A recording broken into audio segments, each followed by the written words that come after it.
Welcome to Rooted Within with Lily and Dan, a podcast that shines a spotlight on positive change makers sharing their stories of legacy, inspiration, and impact.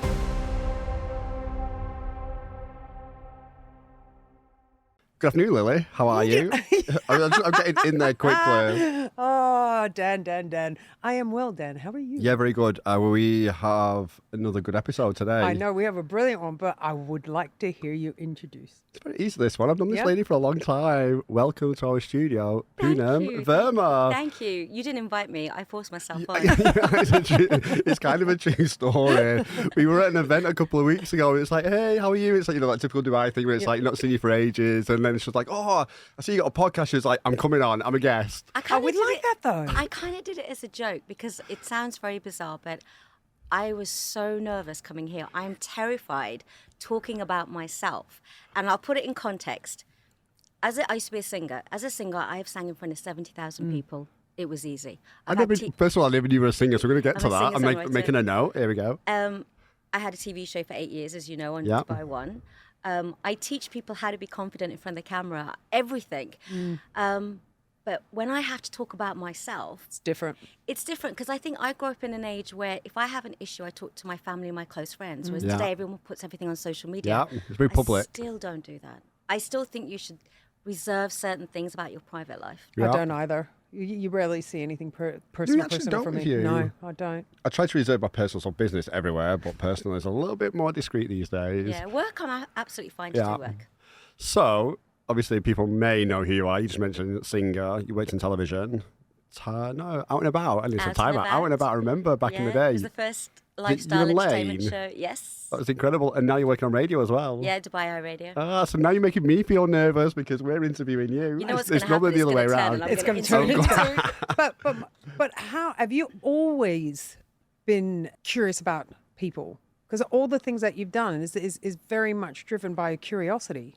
Or is it something else? It must be. I've never even thought about that. Lily always asks very deep questions. No, I'm definitely not nosy, but I am interested in other people. I must be. Thanks, Lily, for letting me know.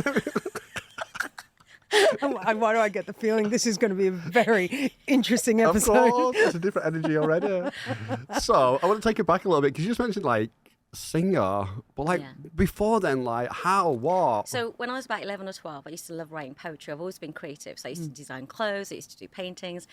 And then at 13, I was writing poetry. And then someone said, oh, you need to watch this film called Purple Rain by Prince. Game changer. Yeah. Everything changed in my life. All those poetries, the poetry turned into music. Yeah, because that music was incredible. I would study Prince, the way he performed, the way he wrote music, Showman. melodies. I wasn't even a musician. I thought if he can do it, I could do it. And I ended up, fast forward, meeting a lot of record companies. I recorded in recording studios. I've written over 250 songs. I've recorded 20, performed in front of 70,000 people. 70,000 people at a time. Are you seeing our faces? Hang on a minute. 70,000 people at a time? That was my first concert, 70,000. So your first concert was 70. I mean, you started small. I can't. When people come up to me and go, "Yeah, I'm performing in front of 5,000," I'm like, whatever. Yeah, I think try 70. Come back to me when you. What was that? It was for New Year's Eve in my hometown in Birmingham, and I'd won Best Music Artist for Capital Radio, which was BRMB back in the day. And they said you need to perform in front of 70,000 people. And literally, me, my sister, and my brother were practicing in our room, and we performed on stage. You all performed together? They were my backing singers. Nice, little family business going on. Jacksons. What sort of music? So here was the issue. I grew up listening to a lot of Indian music because I'm Punjabi. Okay. But then I grew up listening to funk, Prince, Sade, R&B. Oh, Sade. So I'd fuse it together. The issue was we didn't have the internet or social media. Yep. So you had to have a manager. You had to have a record label backing you. It was very controlled back then. Oh, it was horrible. So I met Sony, Columbia, Arista, all these people in London. And they went, can you do something like the Spice Girls? I went, no. Otherwise you'll have to do pure Punjabi stuff. I said, no, because I'm in the middle. Yeah. Nobody got it. Those days, nobody got it. And I was recording for 10 years in my life. And by accident, I became a presenter. But I was pursuing a music career. And then I came to Dubai to do the TV show. But were you a presenter before you came to Dubai? I never wanted to be a presenter. I never wanted to be a journalist. I never watched the news. Yeah, you just wanted to be a singer at that time. Yeah, so everything that I wanted never happened. It's like they say the universe, Mm. it knew my talents better than I did. So I just listened to it. So how do you get to Dubai, though? Yeah, how did it happen? Again, it's very bizarre. So I ended up becoming a radio presenter for doing all the travel news. Yeah. What happened is I sent my CV to a radio station because I thought, I love music. I'll be in a radio station. Yep. And I did a marketing degree.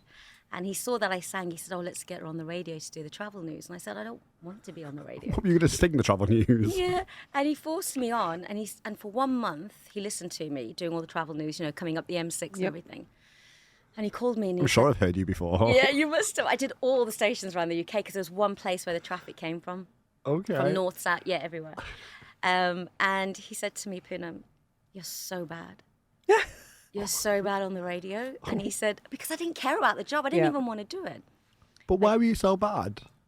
I don't know. I should listen back to it. And he never gave you any feedback. You just said you were bad. No, but then he said, yesterday you did a really good bulletin, so I'm going to keep you on. And I was like, okay. Like I really didn't care about the job yet. And then I thought, okay, Well, you fine. could probably hear it through when it's your voice, Yeah.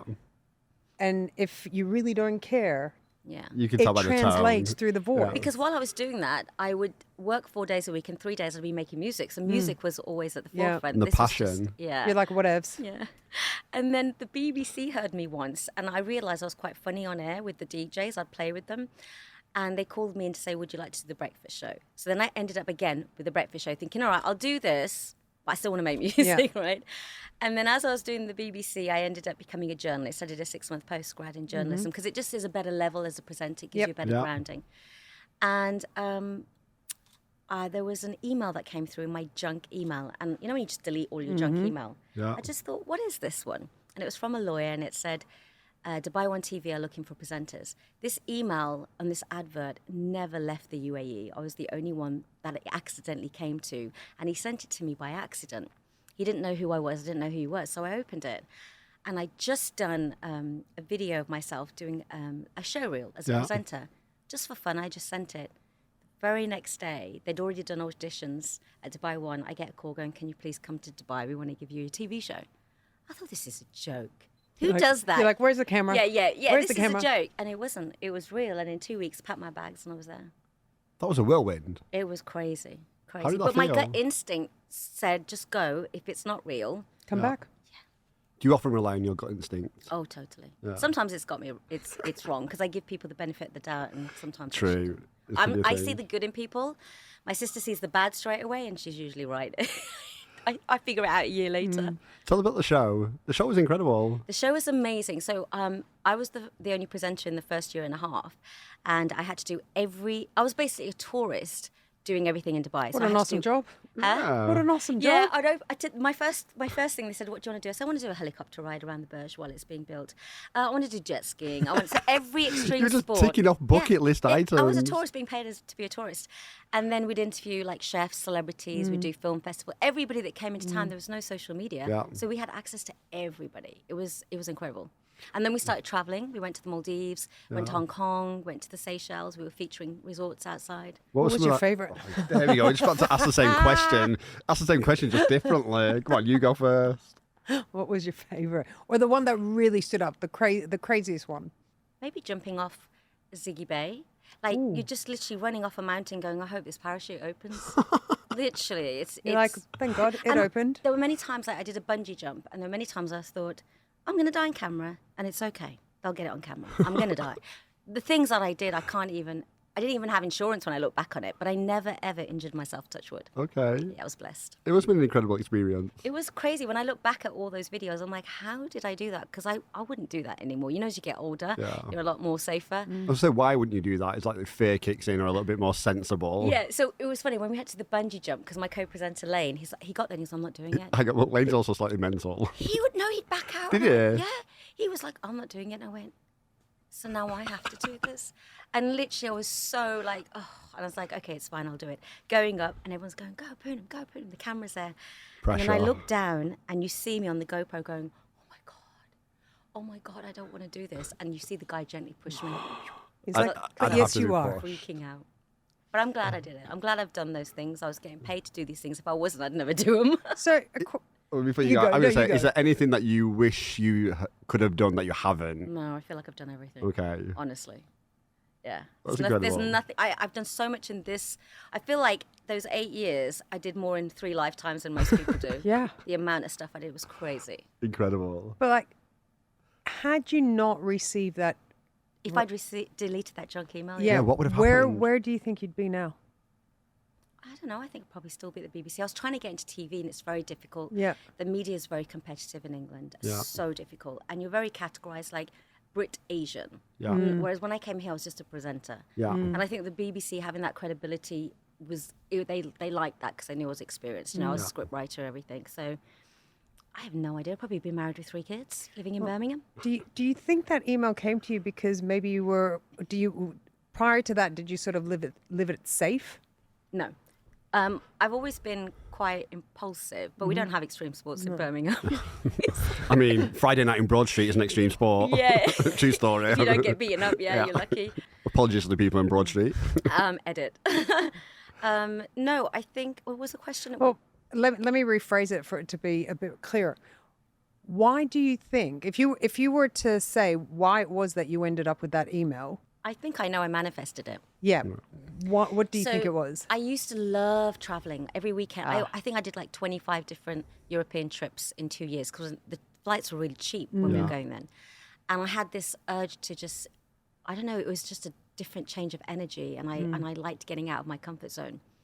And I used to be obsessed by travel shows. Okay. Obsessed by travel shows. And I just kind of, one day with my friend for a joke, we just did like a show reel pretending I was doing a travel show in Egypt. I think I manifested it. Yeah. So you talked about manifestation and energy then. It's quite spiritual. I am very spiritual. We touched upon this. This is why I'm going down this route now, because we touched upon it when I saw you the other week. Yeah, I'm a metaphysics practitioner. What is that? So meta means beyond, physics means the physical. Yeah. So we talk about consciousness, soul contracts, spirituality, mindfulness, higher power. It's not about religion. Yeah. We're all that saying, we're all spiritual beings living in a temporary physical body. Yeah. But we forget. We think all the labels are us. Yeah. All the color of our skin is us. The religion is us. Our job is us. It's all temporary. And I started a page, an online travel spiritual show called Soul Traveller. And I called it Soul Traveller because I say, when you pass on, it's the soul that keeps traveling, whereas the body just dies. Wow. But soul contracts is very cool. So soul contracts, the way I see it is the 3 of us made a soul contract to have this conversation today before we got here. Okay, tell me more about this. I've never heard about a soul contract. Very cool. So it kind of helps you get through things in many ways. So let's say, if a relationship breaks down or somebody passes away or you don't get a job, if you think, okay, before I came onto this planet in this body, I made a soul contract. These are the lessons I want to experience and learn. Okay. So if that person goes, that was their time. The lesson's been learned, and I can't keep clinging on to it. So us 3 today now having this conversation somehow came together to say, let's have this conversation. Maybe that's why I came up to you and said, get me on your podcast. Yeah, maybe. Very interesting. So the metaphysics as a whole, what's it supposed to be about? I did metaphysics because I was grieving, and I realized nobody talks about grief. And you can't, because unless you've gone through it, you don't understand it. And it could be the grief of someone you love, an animal, a divorce. It doesn't matter, a marriage or job or whatever. It's the love that you have. I went through that last year. Yeah. Who are you grieving for? My dad. Okay. Yeah, I've never talked about it because I can't. It's really difficult. I had a mental breakdown, and it wasn't a mental breakdown. It was just grief, and everyone thought I was crazy.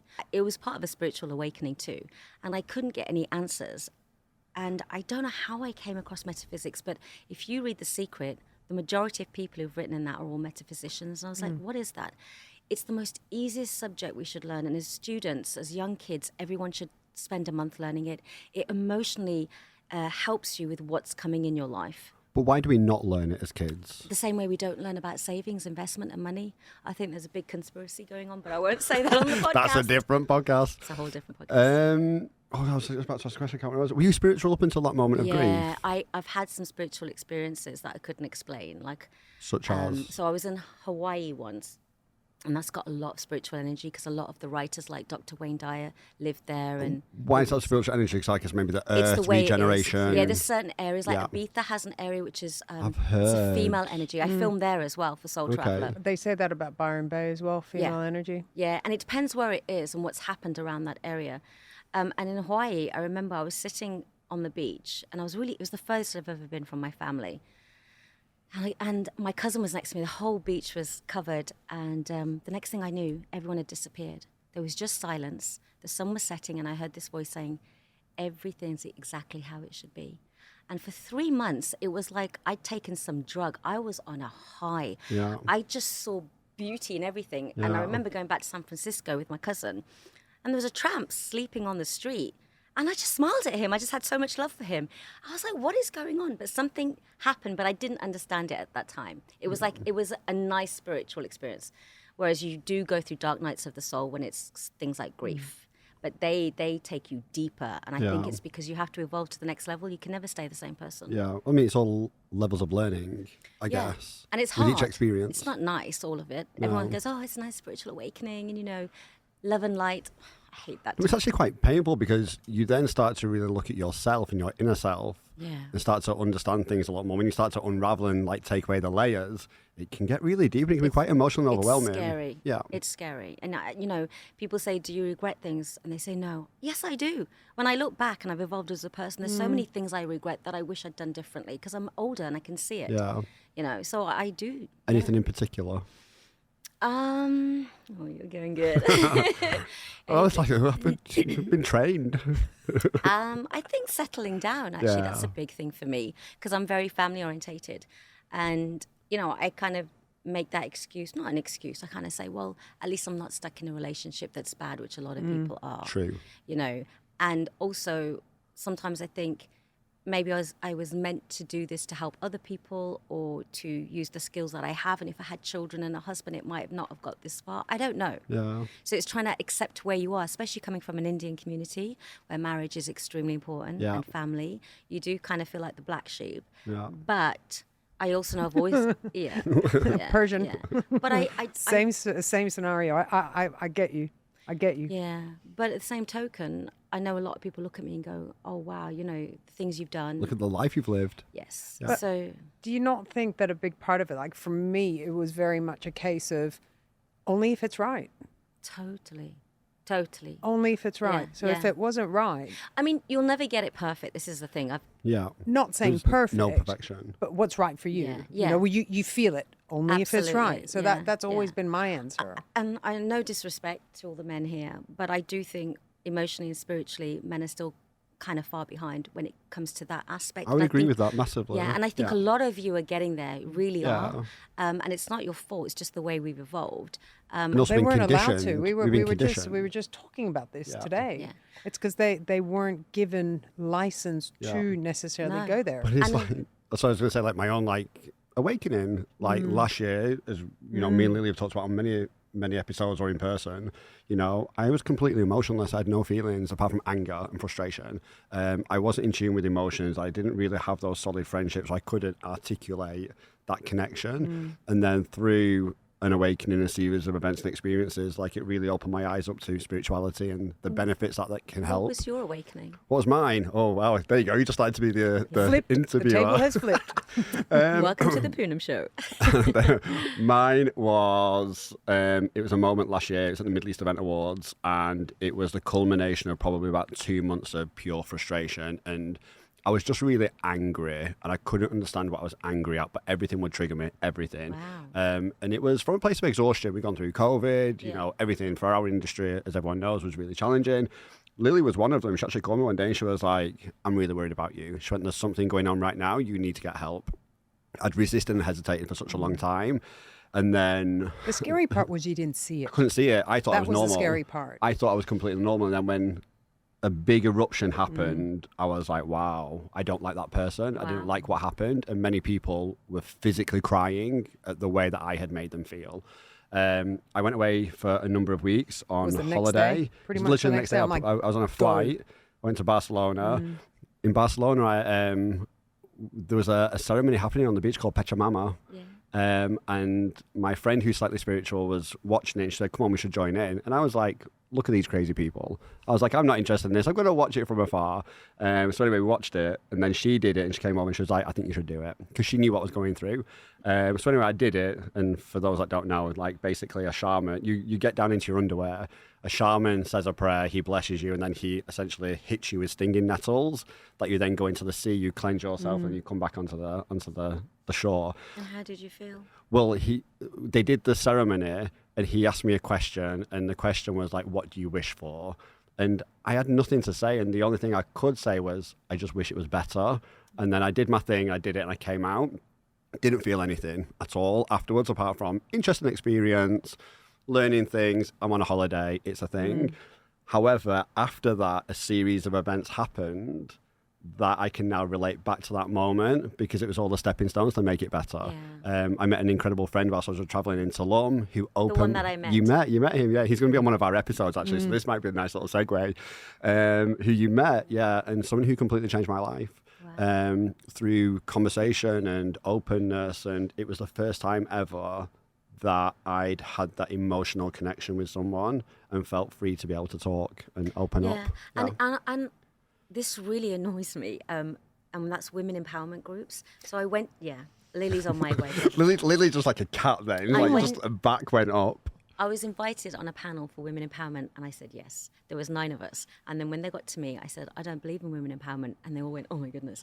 I said, what you're doing is you're separating the men. They need to grow with us. Yeah. And the reason women have been suppressed is because of the men. So they need to understand for their daughters, their sisters, their wives, what they need to do. You're making the divide wider. Worse. Yeah.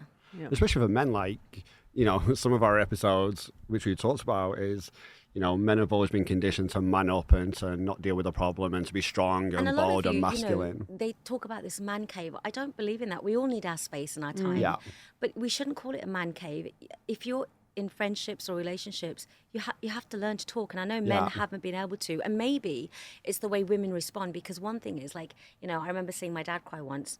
Freaked me out. Yeah. I'm like, but he's supposed to be the rock. He's not supposed to do that. So how am I supposed to deal with this? So we do look as husbands and brothers to do that too, and we have to change that as well within us. And do you think that's changing now, though? Because I think it's getting better. I'm interviewing a lot of men in this space, and because you've passed on a few to us. Sahil, for example, and I ask them questions all the time because they're educating me, like where have I gone wrong with my brothers or my partners and things like that. Yeah. Where do you think you've gone wrong? I think I've expected them to be exactly like my dad because he was perfect. Yeah. Totally. Because that's what you're conditioned to believe. It's like cycles. But what was perfect? I can't fault the man. As in, he was the most amazing father. He was the most amazing husband. Like every morning he'd get up. The first thing he'd do is take my mom a cup of tea. Nobody else. That was it, right? Oh, you're doomed from there. You were doomed from there. That was it. Exactly. And like he managed his business and he got so much respect, but he still managed to balance his family life. Yeah. He was at every school show and he still did his business. Like he was so loved by the community and he had such a positive outlet. He had such a positive, what am I trying to say, Lily? Outlook. Outlet. And, you've had a long day recording as well. I've had a 3-hour day, on the radio. And he just like, he was like, if we were sitting here now and we were at home, he'd come in and make sandwiches and say, here guys, have some food. He would get on with everyone, all of my friends. So he was such a family man, but so good at his business and taking care of people. And whenever we were around him, he would just lift the room. Yeah. I never saw him down, like negative or anything. So for me, I've always been around that high energy. Yeah. So if I'm around people low energy, I've got to the point, I'm not going to fix people anymore. I've got to that point. But is someone who's high energy all the time necessarily truly high energy? No, not high energy in the sense that he's hyper, but he always, like, Well, positive. Yeah, I mean, his upbringing was tough, They were had to leave Pakistan and became refugees and then, start all over again in India when it was split. Yeah. And when he talked about it, obviously he'd cry, but he never let it... It was never like indulging in it. I need to talk about it. I need to carry it with me. He's like, keep moving forward, and that was the strength that he had. I think a lot of that generation did, though. They got on with it. And I think with the younger generation on the radio, I'm meeting a lot of young kids who have depression. Who have depression. And I do ask them, I said, listen, I was a teenager and I was down, but I called it sad for a few days. be careful what you're calling depression, and you want to fit in, and what is sad. Well, that's an interesting question, because do you think that, as great as it is that now we live in a world where you can talk about things a lot more, and it is a lot more open, right? Is the word depression thrown around too quickly? Totally. Is the word ADHD thrown around too quickly? Is anxiety thrown around too quickly? As soon as something happens, you're depressed. You know? Like I've caught myself, times having a conversation with a friend, just going, I'm really flat, and then I will say to them, I'm not depressed. You know, don't, like, before you go there, I'm just having a flat day. It's almost like putting labels quite trendy now. It's sort of, but like I feel, because I once had a friend sort of do it. I go, mate, I'm good. Yeah. Like, I'm just having a bad day. We never grew up as kids going, I'm depressed. We're like, I'm just feeling down. I'm just not happy. This word is thrown around so much, and kids want to fit in. So one of my cousin's daughter, she was telling me, in her school, the kids compare which therapist they go to, what antidepressants they're on. Wow. Excuse me? Because you want to fit in, you think it's cool. It doesn't mean that some of them are not going through it. They definitely are. Course. But you got to be careful, because as kids, well, they're very impressionable. Yeah. We all were when we were young. Yeah, very much so. Wow. Do you think the older generations were more resilient then? Totally. They didn't have as much as we did. They didn't need to compare as much. Now these kids have got social media. It's making them feel insecure. Which is very It is tough. also tough for them. In many ways, we had it easy. I'm so glad we didn't have it. So who's more resilient? It's such a curious topic. It's different now, isn't it? Yeah. What you need to be resilient of is completely changed. Totally. Completely changed. Like you just mentioned, like you were so glad, I was, on social media. I'm so glad some of the things which I had as a kid was not captured for social media, wasn't on social media. Oh my God. We got to have our childhood. Yeah. Can you imagine being bullied in a world of social media? Like, it was hard enough in school, like... Now people trolling you online, and some of the verbal hate and stuff that goes. I'm so glad we didn't have Instagram when I had the show Out and About, because I wouldn't want people commenting trolling on it. Yeah, because everyone's sensitive in some capacity, and it affects you. We're all human. Has to be. So glad that I didn't have it. I really am. That's why I don't put personal stuff up, because it's no one's business. Yeah. I don't need a stranger's opinion on my personal life. And that's the thing, people like to give opinions now because it's from the safety of a keyboard. It's not necessarily in front of somebody. I find that I can't do it. Like, last year with my dog passing away, like that was a huge thing for me. I never put it on. No, true. And I couldn't do it. Yeah. Like, Why couldn't you do it? But I couldn't do it because, one, I found it to be a bit superficial. I get that. I think it's because it's that our generation, where we didn't grow up sharing everything on. Yes, you feel a bit. You want to hold back. I felt like I was, and this is no disrespect to people that do, because everyone's got their own way. Some people find solace in that space. Yes. But for me, I felt like I would have been disrespecting something that was pretty painful, and it was big. That, oh wow, this has happened. I watched my dog get hit by a car, go under a car in front of my eyes, and the rest of it, like going to like. It's horrible. It was horrific. It was horrific, but to then put that online and all that, I couldn't do it. And what killed me was one time someone said to me, the news still got around. Yeah. The amount of outpouring of love I got during that time was. It was humbling because I've lived a transient life for 17 years now. So I wasn't expecting to have a circle around me. I wasn't expecting to have support, but it was crazy. I was not left alone. Yeah. People tag teamed. I had a friend that literally moved in that very night and stayed with me for a month.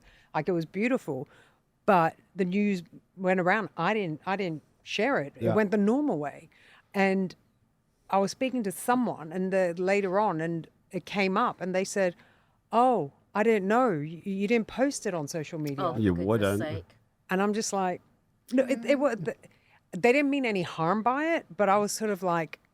But I think people forget everything is energy. So what you put out there, like when people post a lot of their kids, their relationships, there are people out there who don't wish you the best, and they're putting that energy on you. Here we go. We're going back to the spiritual thing. Again, we're Persian, man. We're the evil eye. We're all there. That's the thing. That is the thing, isn't it? Because there was something which happened to me probably around about 2 months ago, and I was feeling really attacked. Like, every single day, for whatever reason, I felt like just something was out there that was very negative, and that was kind of manifesting itself in paranoia amongst my friends and amongst colleagues. That I thought they had like ulterior motives, and I was getting very paranoid.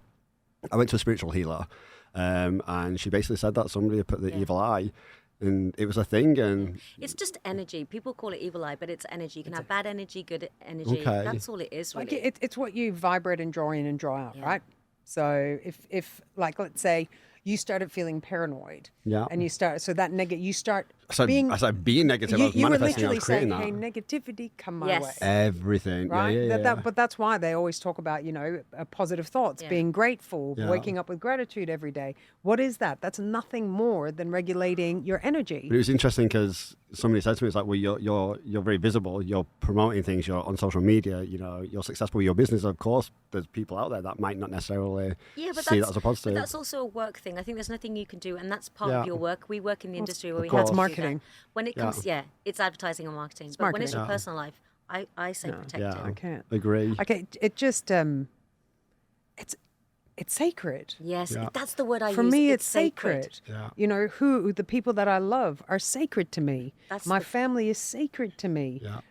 That's exactly how I describe it. My fur baby is sacred to me, even though he's got his own Instagram page and it kicks ass on mine. But again, even the photos I put there, it doesn't go. It's still sacred. It's still protected. Something's got to stay from me. And just remember, but that's me personally. The bunch of strangers that are following you that you don't know, if there's something happens to you, they don't really care. It's No, just true. they'll flick through the next one. Okay, Yeah, she's of going course. through something. It's the people around you, and they're the ones that I don't need to look on social media what they're doing. We'll call. Yeah, meet. you have conversation like, and actual dialogue. That's the thing for me. So I do look when I scroll through social media. If I see someone's posted something, and it's bad, sad news, or they've posted you can tell a line, something. sometimes. I don't go on to that and go, hey, are you okay? Unless it's someone a bit distant. But normally they'll get a private message from me. Yeah, you pick the phone. Or I pick up the phone, or I send a WhatsApp. For me, that's the real care. Yeah, I don't even wish people a happy birthday on Instagram. The only one I did for the first time ever was my best friend who passed away a few years ago. Okay. And it's because his wife wrote this message, and I thought it would help people through grief. Yeah. And that was the only time I ever did it. Other than that, I'm going to call you. Yeah. I wish people happy birthday that I don't see, or they're like sort of 5, 6, 7 degrees of separation. But my closer friends, I'll do a fun one for them, but they will always get a private message or a phone call. I realized it was one of older colleagues that I had when I was working agency side, and they're not WhatsApp people. They weren't WhatsApp people. And I was like, everything was WhatsApp and all this, and they would call me. And it was brilliant because they reminded me. They're like, sorry, you want to talk to me? Pick up the phone. They reminded me of that. Yeah. And now, for me, I will pick up the phone and call. I realize, I'm like, hold on a minute, we're getting lonelier and lonelier. Yeah. And I'm like, why am I feeling lonely? Because I chat to people all the time. I'm like, but no, you don't realize. I'm like, no, I'm not. I'm having a conversation in my own head because I'm reading WhatsApps. Yeah. And then from that point, that was it. I connected. started calling. But the curious thing, not everyone picks up the phone. No, True she's story. right. Or I'll call them and they don't answer. And I'm used to it now. Yeah, I'm and like, they have to drop a I'm just WhatsApp. going to, but I'm still going to call. Yeah. And then it's like you call, they don't answer. And then you WhatsApp going, oh, I was just calling to see how you're doing. And they go, oh, hey, how you doing? And I'm like, screw you, could mate. Pick up the phone. Yeah. But it took 2 of my older colleagues to remind me, hey, we're old school, man. Pick up the phone and talk, And I think a lot of that has sort of gone to the wayside. Wow, we really digress. This kind of we always do. conversation. We This cover is all good. sorts. Like, very random. I love it. So back to you. What's next? What are you up to? What's going on? So, with the music, Yeah. since I've been here for 16 years, I remember coming and I wanted to do music, and I couldn't find anybody. There's Sony Music here, but they focus mainly on Arabic tunes and stuff. So I kind of gave And there's it not up. really a big music industry isn't. here, as much as people have tried. They do music festivals, but they're really bringing people from abroad. Yeah, It's of not course. the people here. I mean, Yeah. we had Breakout DXP, Yeah. which was amazing. I didn't know some of the people that were here. Yeah, they're great. But they're not getting worldwide No, it's publicity, hard. and it's tough. And And you I also think don't get the support from anybody, really. we don't get the support here, Nobody. not at all. So I don't know what happened, but 3-4 weeks ago, I think it's because I started at EMS. I was telling her, and I had so much energy, and I was like, I need to create a project. I just need energy. I need to do something. What's EMS, sorry? EMS, what I've been doing for the past 2 years. Oh, right, okay, sorry. The exercise, You know, where it took me a few moments. On social It took me a few moments to realise that I was being electrocuted for 20 minutes. Okay, so it's giving you lots of energy because you've just been zapped by 10,000 volts. Well, because you put on lycra, your lycra on, then they put a suit on that they've drenched. It's wet. And then they put these electric Sounds nodes on like you. some sort of like waterboarding. Pretty like much. some sort of but torture. it literally took me a few seconds. I remember the first time I went because a friend of mine wanted to do it and she just couldn't afford it. And she said, do you want to do 50-50? I go, well, why not? It's exercise. I'm in it. Let's try it. So basically you got back to music because you've been electrocuted. Pretty much. Essentially, is that what we're trying to life. say? There we go. So carry on. Yeah, right. And then I was like, I've had enough of this. I need to do some music because I miss it and I miss writing and I miss just getting in the studio. Did you miss it over that 16-year period? Not Or is it really, just because I think the comes strong TV right show now? was so exciting for me Yeah. that it was fine. Something else was filling Yeah. that creative void. Yeah. It was so creative, it was fine. And then recently I'm like, I need to do something, but my confidence level has gone because I haven't sang for ages. So you feel like your voice is still there. Yeah. Because So- it requires, you've got to Yeah. keep it It's practiced. a must, right? isn't it? Yeah. You've got to train Yeah. it. So I started doing a lot of poetry to music, and I thought, okay, I can still do some singing poetry if I don't feel confident yet to get to that level again.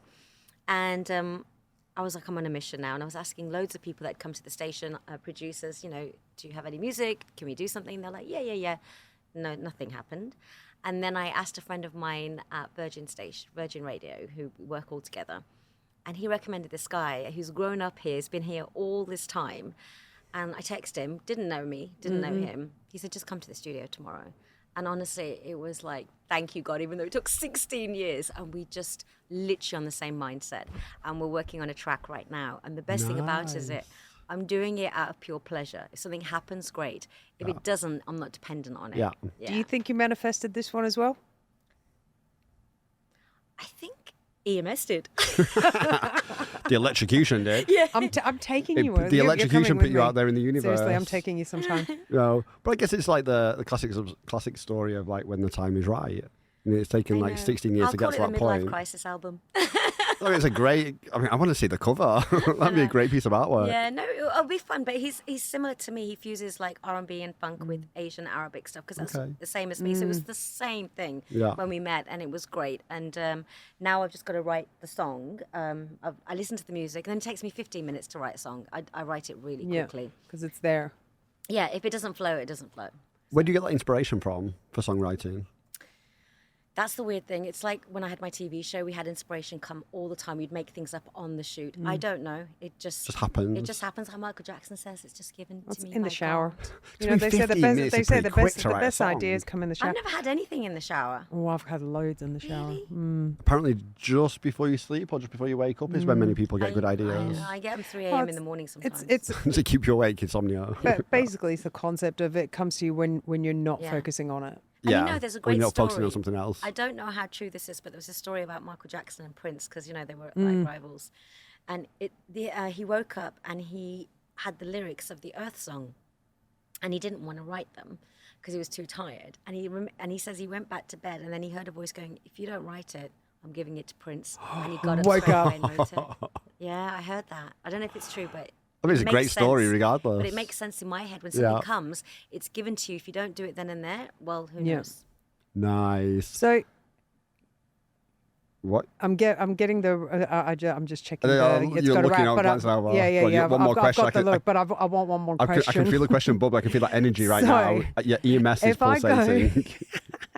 If I go 5 years, take us 5 years, 10 years in the future, and we've brought you back on the show, what are you doing? That's a good question. Well, I would have told the world with my midlife crisis album. Oh, I love this.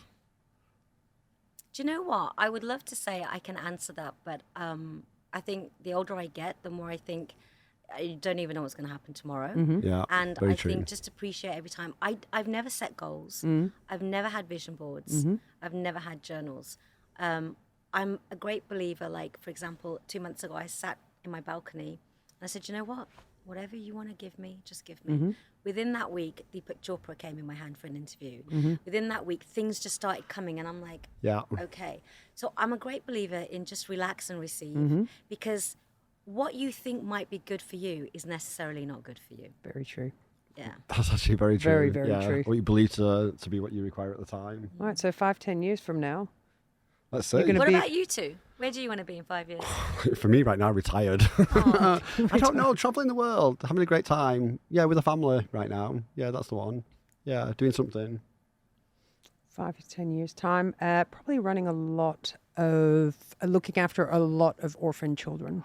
Really? That's all I want to do. Look after kids. You see, I couldn't do and that. giving I'd them a take them all future. home. I can't go to orphans. I just collect orphanages. I need a really rich husband. Okay, I'm going to come and get a child from you. But no, I'd like to help kids. Yeah, always that's have nice. kids that didn't get a chance. Yeah. Because I was very lucky from the perspective of my, I'm a kid of war, basically. My parents left Iran when I was a kid. Had they not done that, I would not have the life I have today. So I am so grateful for that, because I don't know what my life would have looked like if I was still back in Iran. It'd be completely different. Well, I wouldn't have the freedom I've had. Yeah. So, I think I've told you, I think, Dan, I've told you this before. My parents, as a legacy to my grandmother, because she loved education, we built a school in one of the poorest places in my grandmother's hometown. I'd love to, firstly, go and help those kids. Yeah. Because they're Persian kids like me that, they don't have means, because it's honestly one of the poorest regions. If I can come up with a program that these kids might actually be able to go overseas and study and have a life that they never would have imagined, that's what I'd like to do with the rest of my life. Nice. That's so sweet. Beautiful. Yeah. Punam, thank you so much for joining. Chihuahuas. You want lots of chihuahuas? Oh, God. Punam, thank you so much for joining us. It's been an absolute pleasure. Thank you for letting me force myself on your podcast. It was good fun. Good fun. We have to get your friend on as well. We need to do the palm readings. Oh, yeah. She'll just do palm readings for you live. We did. She Brilliant. did mine. Let's She do did it mine. next. I was like, wow. Oh, my God. I'm scared now. Yeah. Punam, thank you so much. It's been a pleasure. Thank you, guys. It was Thanks, brilliant. Lily. Thanks. Nice to meet you. It was lovely to meet you. Welcome to Rooted Within with Lily and Dan, a podcast that shines a spotlight on positive change makers sharing their stories of legacy, inspiration, and impact.